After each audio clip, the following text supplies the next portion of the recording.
Bonjour my friends, I'm Frankie and welcome to Club Foodie. If you are in a relationship, you know exactly what's coming up this week. Valentine's Day. Many will go out to celebrate while others will stay in.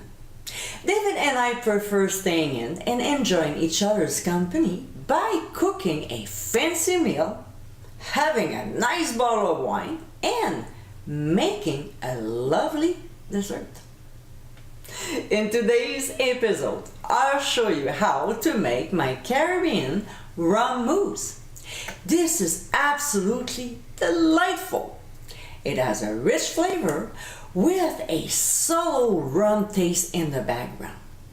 This is the perfect dessert to serve your Valentine or for any other special occasion when you want to spoil your guests.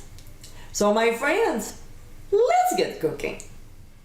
So in a large bowl, we'll add our 4 egg yolks. And of course, there's one that already broke. Murphy's Law. And then we'll also add a 1/4 cup of sugar. Using a hand mixer, we'll process until the ingredients are fairly mixed. To this, we'll add dark rum. Yummy. And we'll continue mixing until blended. And then set aside for now. Next, in a small bowl, we'll mix 1 envelope of unflavored gelatin with a 1/4 cup of cold water. We'll give a good stir so the gelatin can dissolve evenly. We'll let it sit for 5 minutes before transferring it to the microwave, and we'll set the timer for 30 seconds on medium. We'll remove from the microwave, and what we'll do is pour the gelatin into the egg yolk mixture. Don't worry, it won't be hot enough to cook the eggs. We'll stir very well and set aside while we start making our meringue.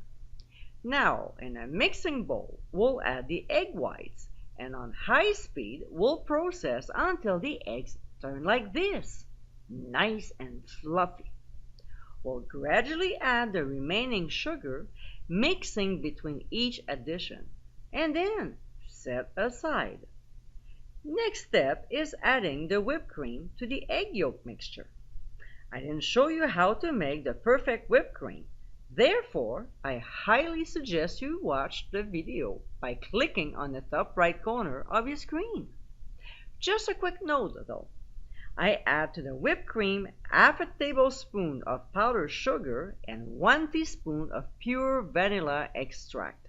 So don't forget to add these ingredients when you make your whipped cream, okay? Also, we're not adding all of it because we'll keep some on the side as a garnish when it's time to serve. So reserve about 1 cup of it. Now we'll gently fold in the whipped cream. Don't rush it. Just take your time. When this is done, we'll add the egg white meringue, and just like we did with the whipped cream, we'll slowly incorporate it into the mixture. Then we'll spoon the mousse evenly in serving bowls. I like to place them on a baking sheet lined with a silicone mat. That way, they are more stable when I transfer them to the fridge. We'll use the back of a spoon and level the mousse before chilling the bowls for 5 hours. When it's time to serve, we'll spoon a dollop of whipped cream and sprinkle on some dark shaved chocolate. And my friends, this is our Caribbean Rum Mousse. Light and flavorful with a nice hint of rum, this mousse is delightfully different. This dessert adds a nice finishing touch to a meal. So if you like rum, you'll definitely love it. I hope you give it a try soon, and be sure to visit clubfoodie.com for ingredient amounts and more info. Until next time, my friends, bon appétit!